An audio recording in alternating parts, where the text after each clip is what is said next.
Good morning and welcome to another in our series of post-cabinet press briefing. It's 9:01, we're on time, on Wednesday the 1st of May. And May's child's month, Minister Bartlett, who joins us here, the Minister of Tourism. We also have in our midst the Permanent Secretary in the Ministry of Tourism, Ms. Jennifer Griffiths. Want to welcome her as well as our support staff from the Jamaica Information Service, the Public Broadcasting Corporation, and especially to you, our viewers and listeners, and members of the media who are gathered here. We will not tarry too long, Minister. We will now allow the Minister to follow up on his presentation yesterday in Parliament, where he opened the sectoral debate and spoke about some very important developments in the tourism sector. I now ask Minister Bartlett to do his presentation. Thank you. Thank you very much, Minister Morgan, and very special welcome and good morning to members of the media who are here and those who are joining us virtually. My Permanent Secretary, Jennifer Griffiths, and the team from the Ministry of Tourism that is joining us this morning. So we begin with an overview of the performance matrix of the tourism industry for the fiscal 22-23. We had a gross earnings of $4.38 billion, a 9.6% increase over the same period the previous year. We had 2.96 million stopover arrivals, a 9.4% increase over the previous year. And we had 1.34 million cruise visitors, an increase of 9% over the previous year. The increases therefore reflect the completion of the full recovery program for the industry as of COVID-19 reflections. It will be recalled that the industry literally went to zero on the 20th of March 2020. The recovery process had been swift and strong, and we are very pleased with the performance of the partners in the industry who have all worked assiduously to enable this swift and strong recovery. But certainly it is the government and the cabinet and the overall macro and micro planning that was spearheaded, of course, by our Prime Minister that enabled this level of recovery to happen. That has put Jamaica in a very preferred position in global tourism space, where we are the only country in the region that has fully recovered and thriving. The first quarter of this year makes the point that we had 1.2 million visitors and earned $1.27 billion in the first 3 months of this year. And that is significant. But the performance as it is in terms of the earnings and arrivals is half of the story. The recovery has been stronger with the workers of the industry, because we lost just about 20% of our workers due to COVID and the recovery. But what has happened since is that we are now short of workers, not because of loss, but because of the growth. And we are back to 175,000 workers in the industry, direct and indirect, and induced we are back to 350,000.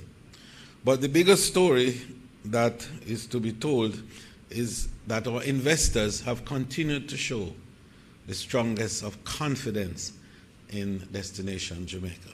So much so that we didn't lose a single investor who had been on the cards or in the pipeline, if you will, before COVID. In fact, we have got new investors, and existing investors have also expanded. the scope of their investment. And so we're looking at the target of 20,000 new rooms in the next 10 to 15 years. And we are well on the track already, because this year we are opening 2,000 new rooms. So that means 1,500 new jobs. 1,500 new jobs from that 2,000 rooms. And so we are in the process now of completing the approvals for another 10,000 rooms that will in fact come on stream within the next 5 years. We have construction going on for the Unico as part of the Hard Rock arrangement in St. James. The construction is about to start for the expansion of Palladium, 900 new suites, including convention center facilities as well as golfing, but more importantly, housing for the workers of the industry. So investment for us now is going to be tied to ESG.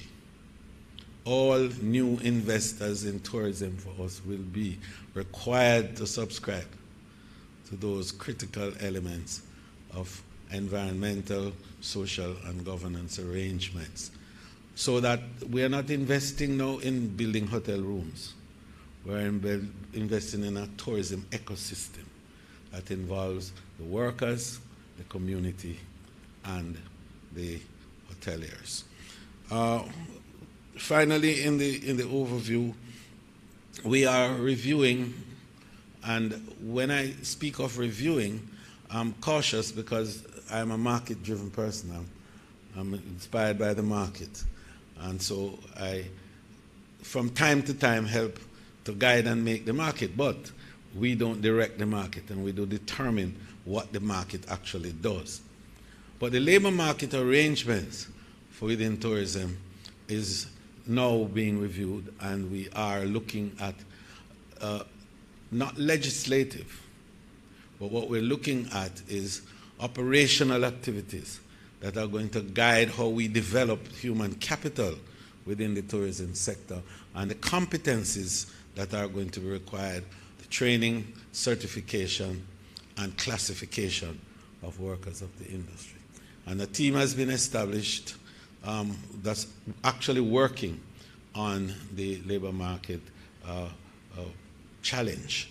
And that we have actually begun to act out. In fact, from 2017 we started on the vision when we had the building of human capital as the fifth pillar for growth, if you recall our 5x5 by 5 strategy.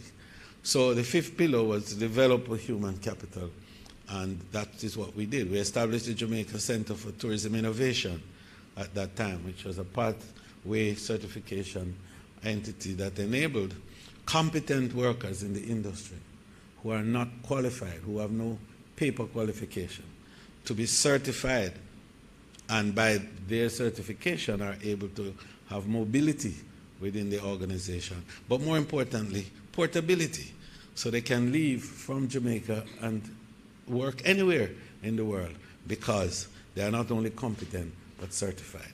And that, I think, is the first key step towards the transformation of a labor market arrangement. The second was to provide training for young people who are not yet in the industry but are in high schools, in the cradle of our development.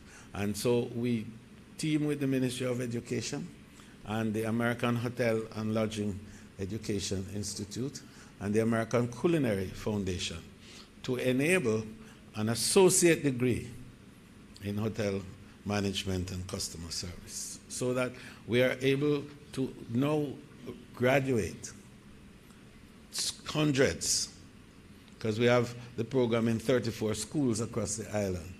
And I think last graduation was 358 students who are in the upper end of the grades in the schools. And they now are entering into the labor market as certified personnel. That's how you change the labor market arrangement. And that's how you remove the 6 month, 3 months contract arrangement. That's how you build capacity for sustainable growth of the workers within the industry. Then we looked at how to develop the social capabilities within the industry to enable workers to feel not just a sense of place, but also to have a sense of belonging to something that is meaningful and enriching. And so we developed the program for housing for the workers.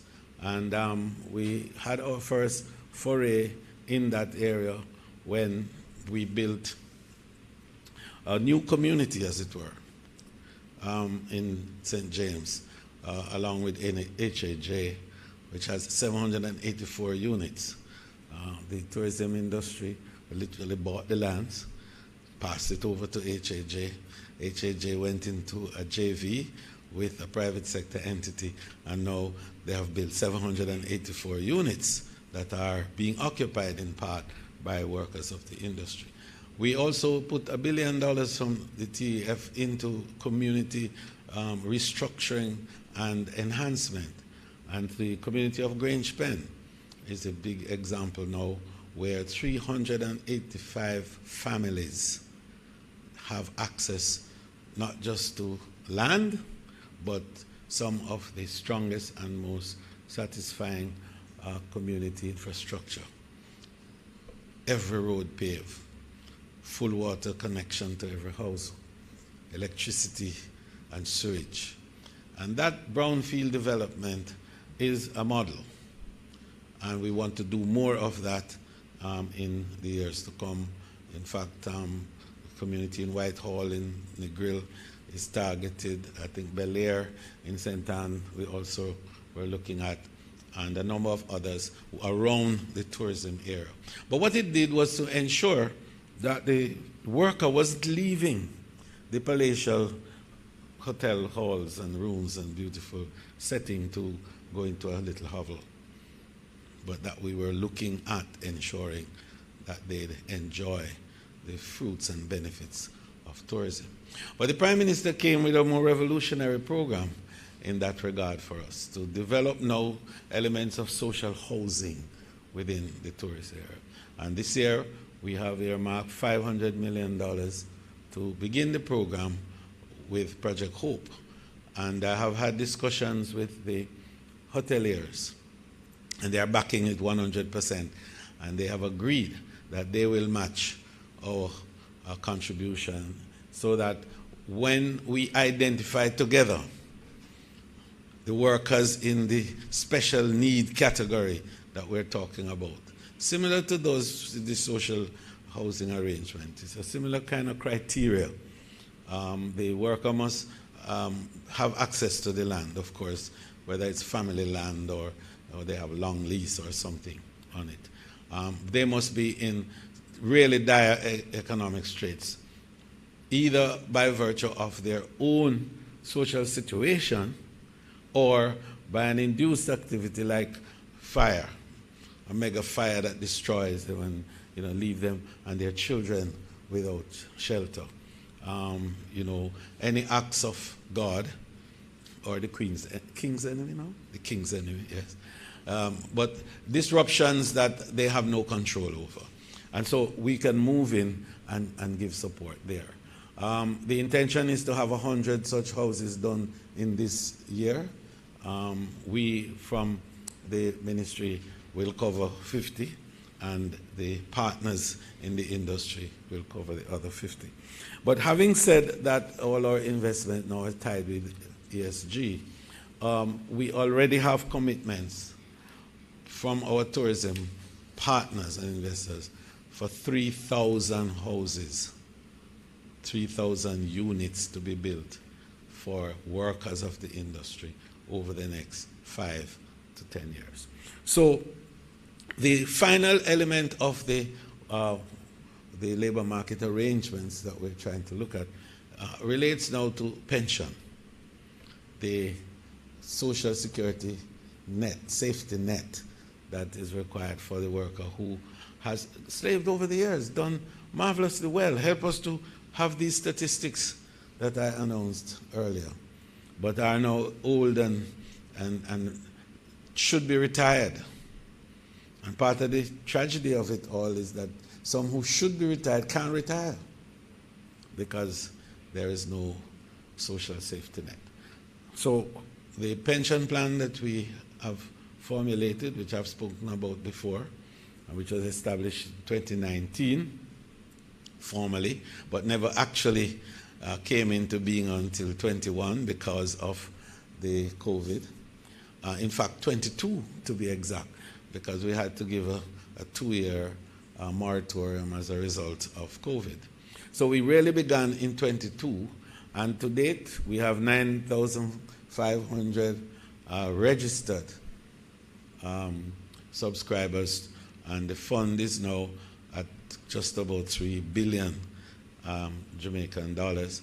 You will recall that the fund is augmented by $1 billion from the government of Jamaica, and it is the only one of its kind in the world. Jamaica leads the world in this regard, and we get calls and requests from countries around in the Caribbean and elsewhere for the model to be introduced in their area, because it's the only pension plan that covers every single category of workers within the tourism industry, not just the accommodation subsector, so you know, hotel workers, or the attraction subsector, so you know, the attraction. But it covers everybody, the entertainment, the transportation. It covers the little man who has his little raft, his bamboo raft on the rivers. It covers him. It covers the craft vendors and the artisans and everyone who contributes more than 30% of their output to the industry. And that is a very exciting thing. We expect that this pension fund will accrete to proportions unprecedented in the region and will provide a pool of affordable funds for capital development within not just Jamaica, but the region, and will give us what I said yesterday in Parliament, the capacity to truly convert domestic savings into investment, which is the essence of growth in your economy. And so we're excited about building out that.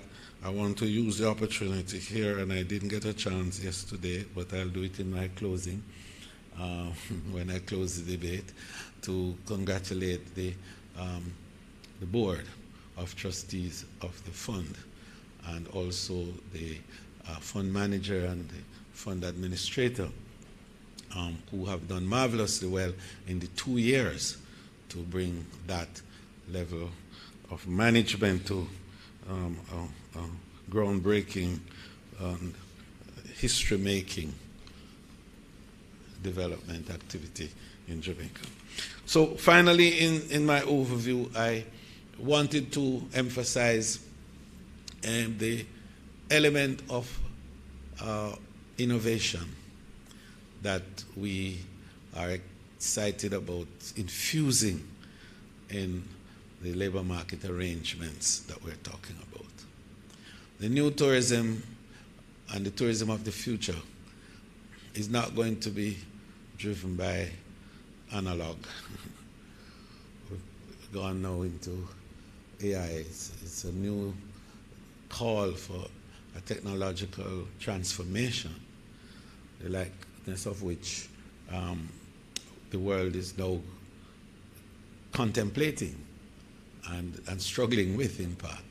But tourism is perhaps the first industry that is going to be hugely overtaken by the Internet of Things. And the service sector is very easy for this, as you know, because with data and with the ability to utilize and analyze data and the algorithms that are part of the cognitive systems, as we know, it creates all sorts of possibilities. So tourism is going to be driven heavily by virtual activities. Tourism is also going to be driven heavily by robotics.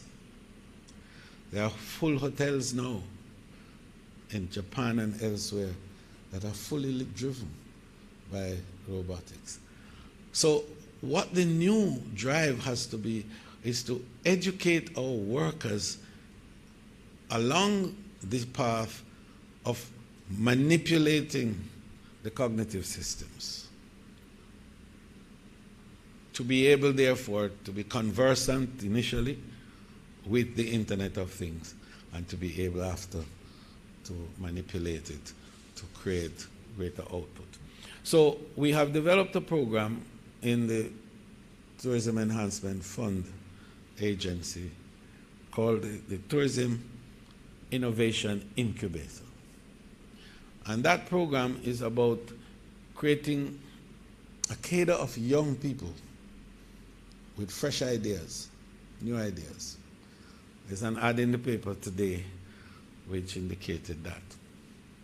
And we started the program 2 years ago, and the idea was to incentivize ideas. Tourism is driven by ideas. It's always new ideas. It's not necessarily ideas that are creating inventions. It's ideas that are adding value to existing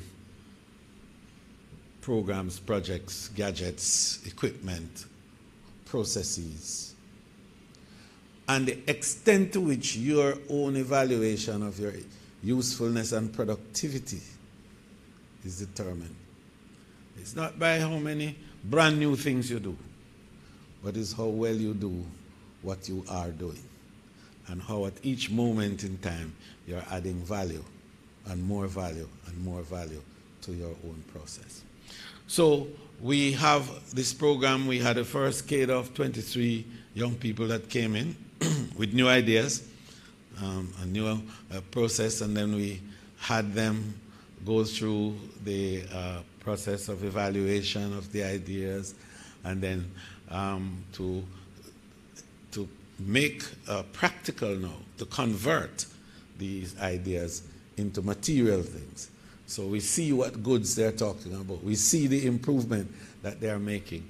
And then after you do that, how do you create the startup arrangements? How do you fund that startup to enable them now to actualize and to start to benefit from their ideas? So we want to drive that heavily, because that's how we are going to get to that next step in the tourism labor market arrangement. So today, there's the ad, and it invites young people between today to the 6th of May to come in with their new ideas. And when they have come in, and we have carried them through the boot camp, which will last a few weeks, then we do something called the Shark Tank, yes? And we have them pitch their projects to private sector individuals and so on. And then we listen, and then we determine, yes, this is a good one, that's a good one. And we then move to the next step. So with the next step is funding. And we have put $100 million from the Exim Bank, which provides now a loan pool of well over $1 billion for small and medium tourism enterprises to enable them to access this along with the program at the DBJ. So DBJ and the TEF are partnering in that regard for the startup of our small, brilliant, young people. So where tourism is going then is to create the transition from the low wage characterization that we now And that transition will happen by the labor market arrangements that we are trying to put in place. And this is very, very important to be understood. It's not a legislative arrangement. I want to make that very clear again. And those who believe that we must put a law for everything, it's going to be a market-driven engagement. But it's such the right thing to do, because a qualified, certified worker is a far more productive worker. And a productive worker enhances the profitability of the company in the long run. So everybody wins. And finally, I want to indicate that the image that tourism has borne over the years as being for the big man, we want to totally erase that image, because it is not true. There's no industry on planet Earth that does more and offers more opportunity for the smallest of persons with the least idea. Not a genius, not a rocket scientist, but starting from a little guy with an idea, a foolish little idea to make 2 crabs race. And in no time they're driving a car and they're sending the children to school and building a house. I've seen it happen. And in fact, crab race is a big thing, I'm told, in Trinidad, for example. And when I was talking about it at one of our seminars in the region, somebody said, of course. But it doesn't take us a great PhD. It takes an ordinary little guy who probably has never been to school. That's what tourism does. It can take you from nothing and to make you into something. And that's the new image that we must have of the industry. Thank you.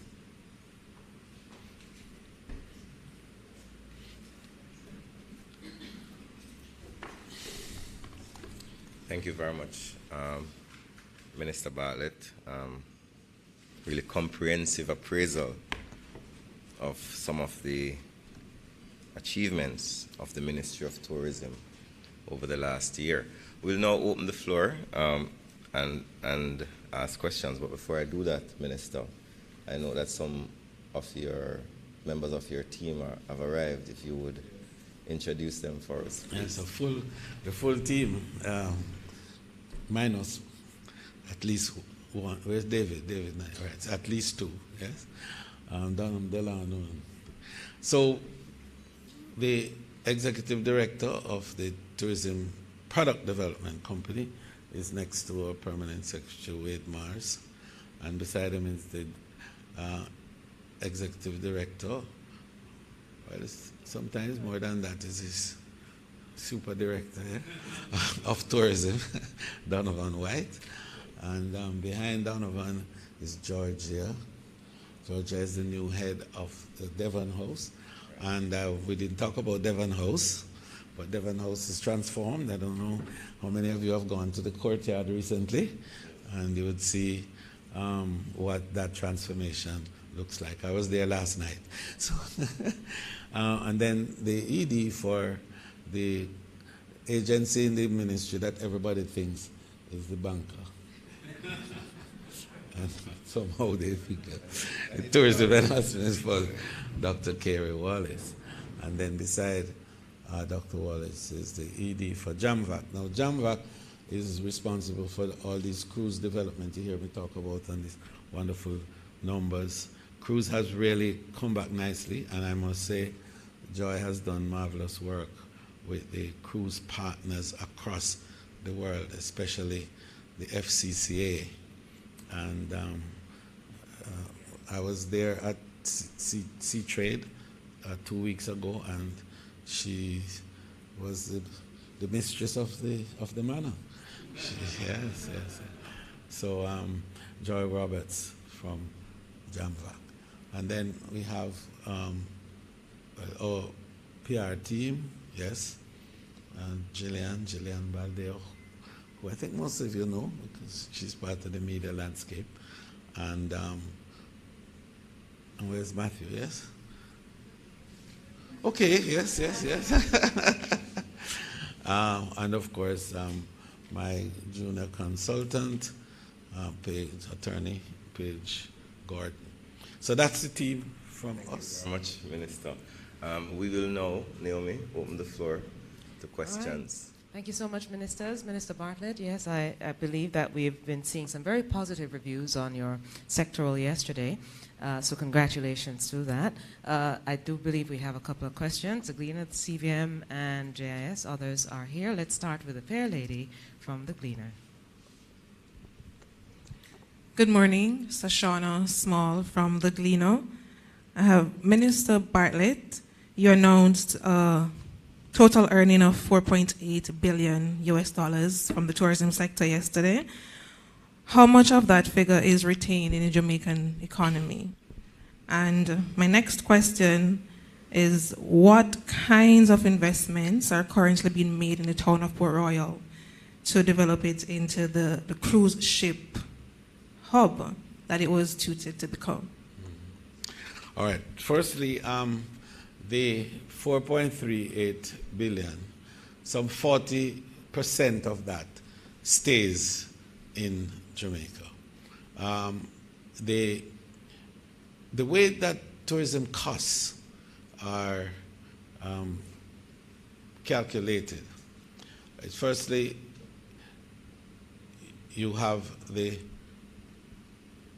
purchases of the product,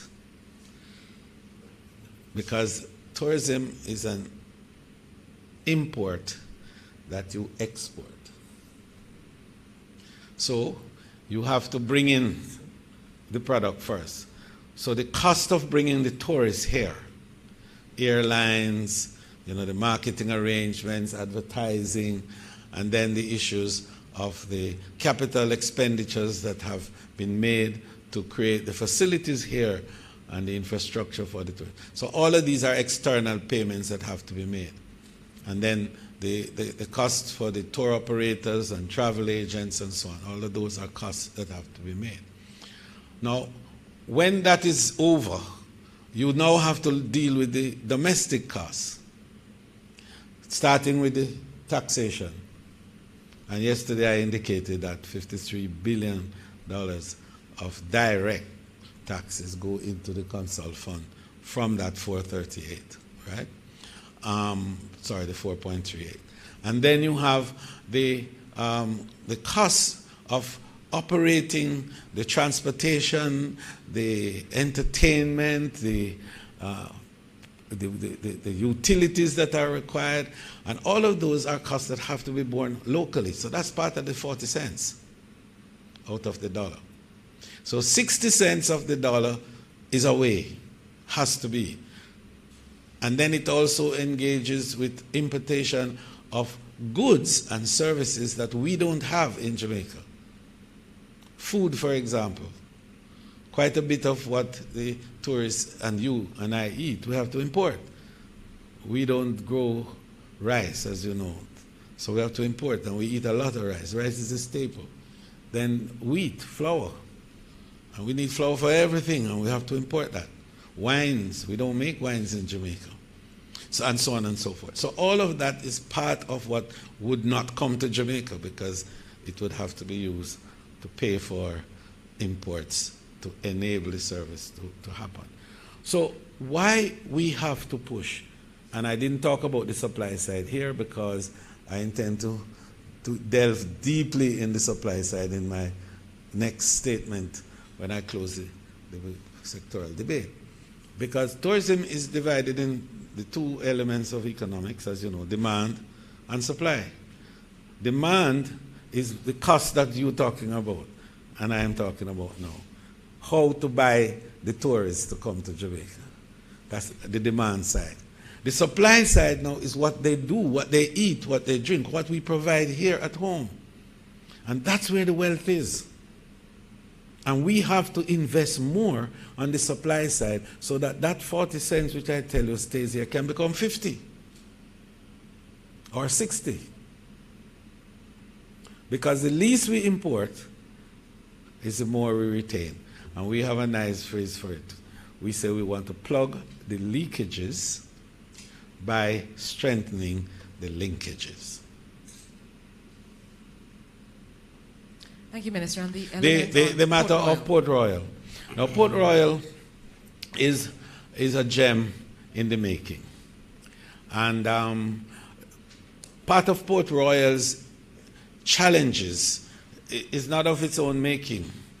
It's because of the geophysical positioning of Port Royal on the southern side of Jamaica, where there are no itineraries, so to speak, for cruise at the moment. So we have to make Port Royal into a desired destination with distinct arrangements with boutique ships for direct entry into Port Royal. And we're working assiduously at that. Prof. Shirley and the team, and and myself and Prime Minister himself, very involved in enabling that development to happen. So Port Royal is going to be the biggest and most exciting destination in the Caribbean in short order. It's not there yet, but it's coming. Thank you very much, Minister. Do we have another question now? Yes, we do have more ministers, but may I just take the liberty of just asking one I see online as well, Minister, pertaining to airlift and long-stay visitors. This person is asking if you would be able to give us an update on airlift, especially more airlift coming into Kingston in particular, and to long-stay visitors from places such as Africa, Dubai. What are the updates in terms of getting into markets like those? Right. So I indicated yesterday that Jamaica is perhaps the most connected destination in the Caribbean. With airlift out of the United States, for example, that is envious. We have good airlift out of Europe, primarily out of the UK. But we have to now be aggressive in building out the capacities for South America, and we are working on that now. The director just came back from Roots and also from the Latin America Travel Mark in Brazil. And we are now talking with LATAM, we're talking with GAL, we're talking with Avianca, and we already have COPA traveling. So South America's airlift arrangements is in hand, and we are expecting, in fact, to start with LATAM later this year. For the Middle East and elsewhere, we're going next week to the Arabian Travel Mart. We're going to meet with Emirates. We're meeting with Saudia from Saudi Arabia. And there's a new airline that is coming up out of Riyadh in Saudi Arabia that we will be talking with as well. I had conversation with the Royal Jordanian Airline, and also we're looking at Kenya Airline, and the most important airline in Africa is the Ethiopian Airline, which is the most efficient one. So we're doing those talks because you're right, the new frontier will be Africa. India, definitely on the Asian side, and therefore most of Africa and the Latin America. I'm not sure what the question was seeking to have with regards to the long stay visitors, whether it is a question about the digital nomads, as they are called now, the visitors who want to come to stay 6 months and a year or more to work, and so on. So, Minister, the clarification is visitors who would stay longer than a week in terms of their vacation in Jamaica.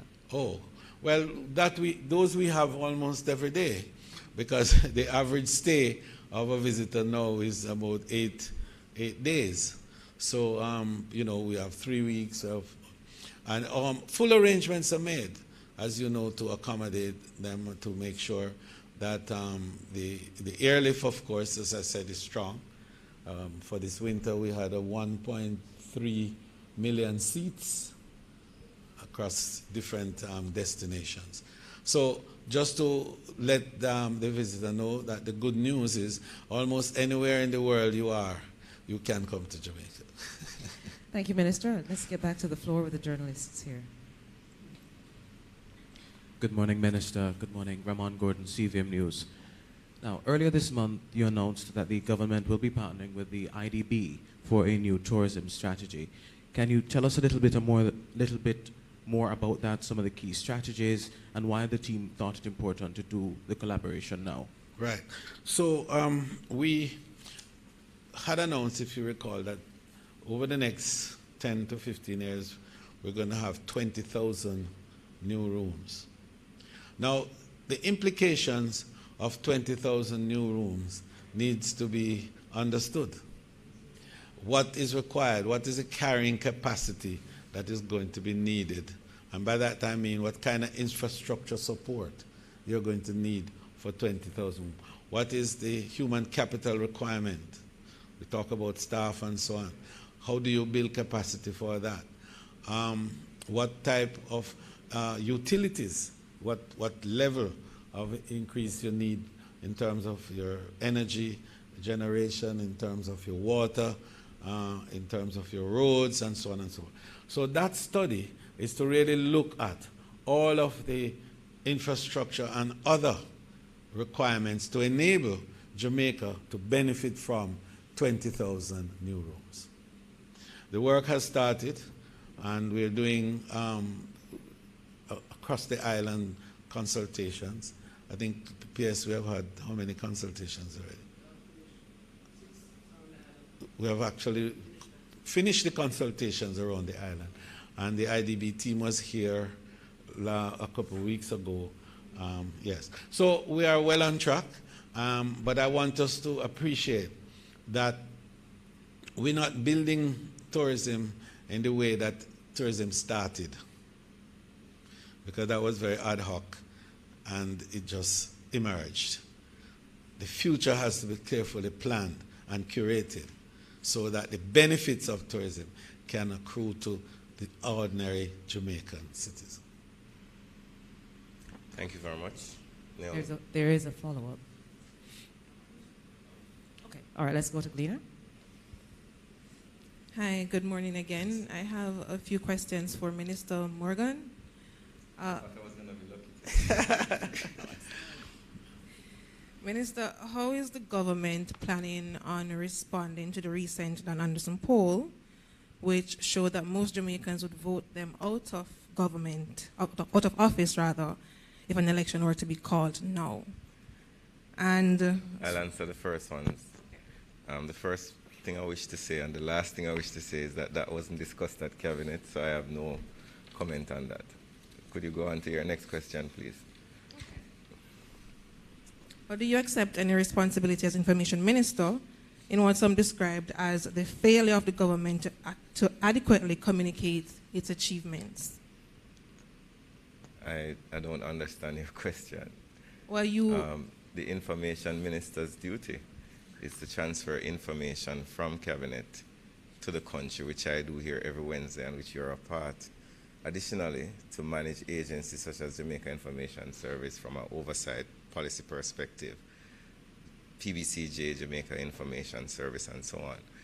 The assessment of my performance or lack thereof is determined by the Prime Minister's actions and decisions. So I can't comment on my own performance. I have to wait on the Prime Minister, the Cabinet, and the public to comment on that. all right. Okay. And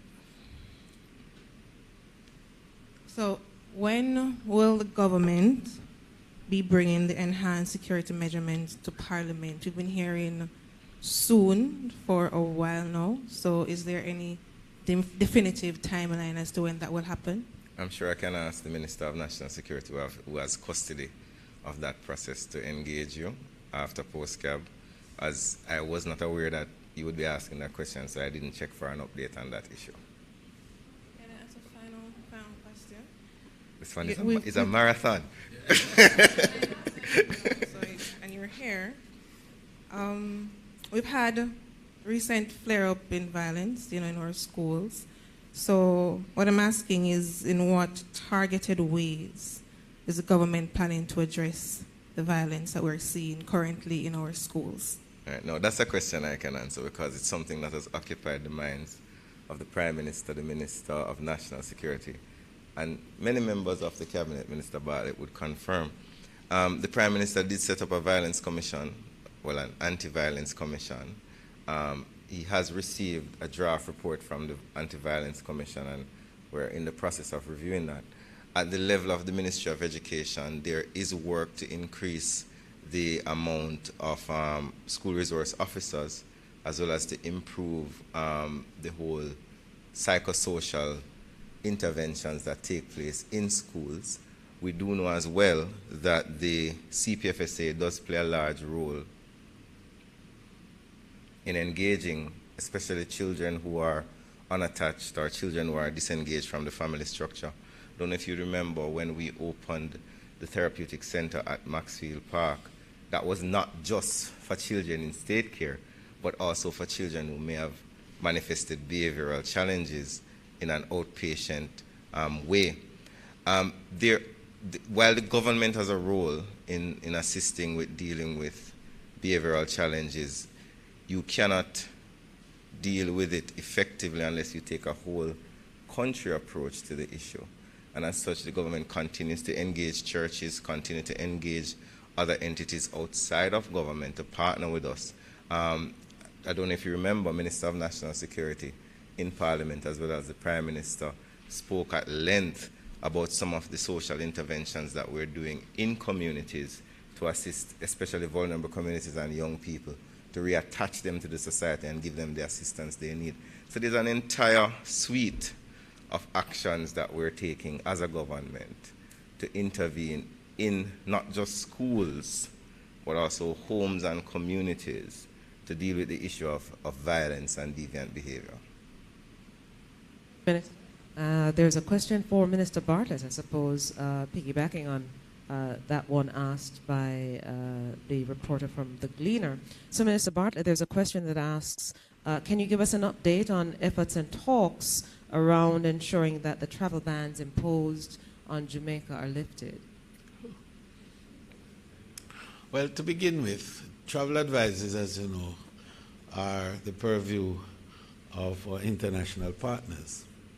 And in evaluating what they regard as the state of our 3 S's, safety, security, and the seamlessness, they do gradings.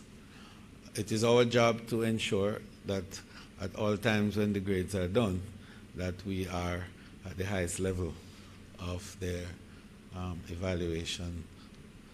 So Jamaica is working feverishly at removing those elements which are considered to foster a negative evaluation. We are working also with our diplomatic partners to enable a better understanding of the Jamaican situation. And also we are relying heavily now on Jamaica's history of strong, safe, and secure experiences. We have a 42% repeat business. That's the highest in the region. And the incidences that occur around us are limited in relation to this population that visitors that we have. So, for example, if 2 million Americans come to Jamaica every year, and there are 10 or so incidents. Yeah, but it is the duty of all council to secure the well-being of their people, so they make their comments in that regard. So we have to just continue to build out the capacity of Jamaica to secure safety at all levels. And that I am happy the market does not share the views of much of the advisories that come to us. That's why we're able to give you the numbers that we gave a while ago. Thank you so much, Minister, for that. I see no further questions concerning the matter. Let me just make one final check. I have one for Minister Morgan. This is what you call one of those rushing final questions then. Minister Morgan, there is then a question on, I think it's piggybacking on Ms. Small's question concerning the role of the Ministry of Information. Well, I guess it's my lucky morning, Naomi. So the first thing is there's no Ministry of Information. And I think that there's and maybe we have not articulated effectively enough. The Minister of Information is actually the Prime Minister. And the ministry is the office of the Prime Minister. Yes. So I am a minister without portfolio. Without portfolio, meaning I do not have a ministry in the office of the Prime Minister. If you look in the budget book, you will not see a line item that says Ministry of Information.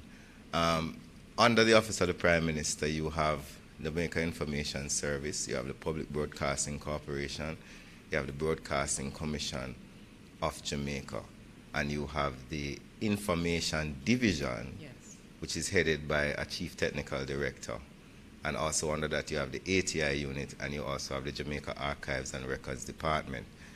The role of the ministry, which is the OPM, under which the information responsibility lies, is essentially to manage those entities, manage the GIS, the PBCG, and so on from a policy level, as well as the person who stands here, which by chance today happens to be me, at PostCab, is to transfer information from the cabinet to the public and on occasion answer questions which can bring clarity to issues that are of public concern. The ministry, which is OPM, and the department or section that speaks to information is part of a grand ecosystem in government where each ministry also has their own PR unit and their own public relations apparatus.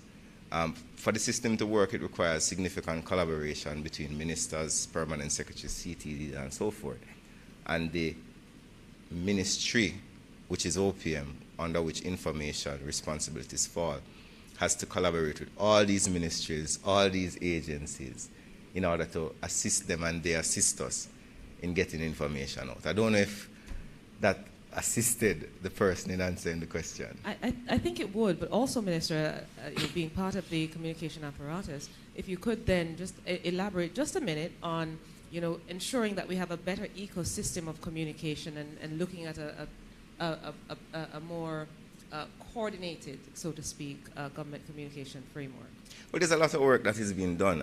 Last year, we engaged all government communicators in a process where, similar to what the Ministry of Finance had recently with the procurement area, where we were at the Ministry of Foreign Affairs, and we had significant discussions on how to improve government communications.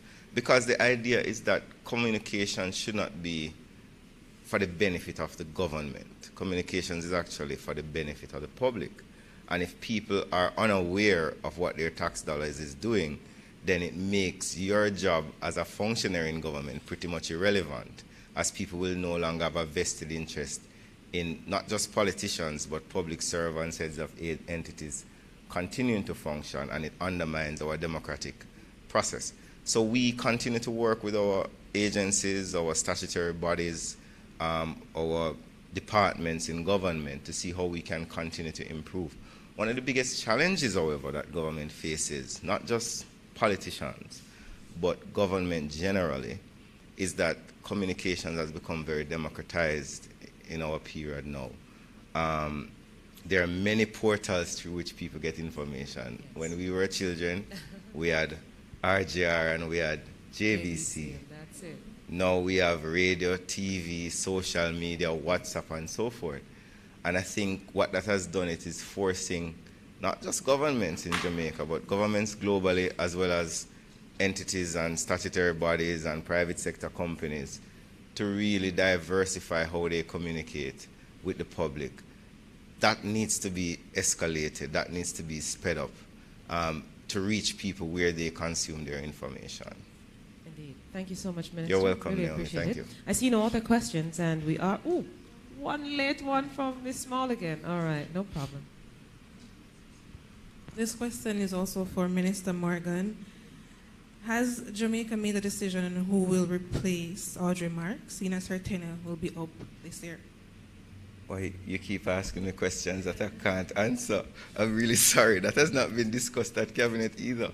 And I suspect that the most appropriate place for you to engage for that answer would be the Ministry of Foreign Affairs. But that has not come up in Cabinet. I'm sorry. I think that's it. Yes, thank you, Ministers. Thank you very much. Minister Bartlett, thank you very much for coming, as well as to your team for participating in post-Cabinet this morning. Also, members of the media who came out, and our viewing and listening public, want to really express appreciation for you being here with us this morning. Until next week, 9 a.m. sharp, next week Wednesday, for another post-Cabinet press briefing. Thanks to the team here at OPM, as well as our support team from JIS and PBCJ. And for you, have a wonderful and safe day.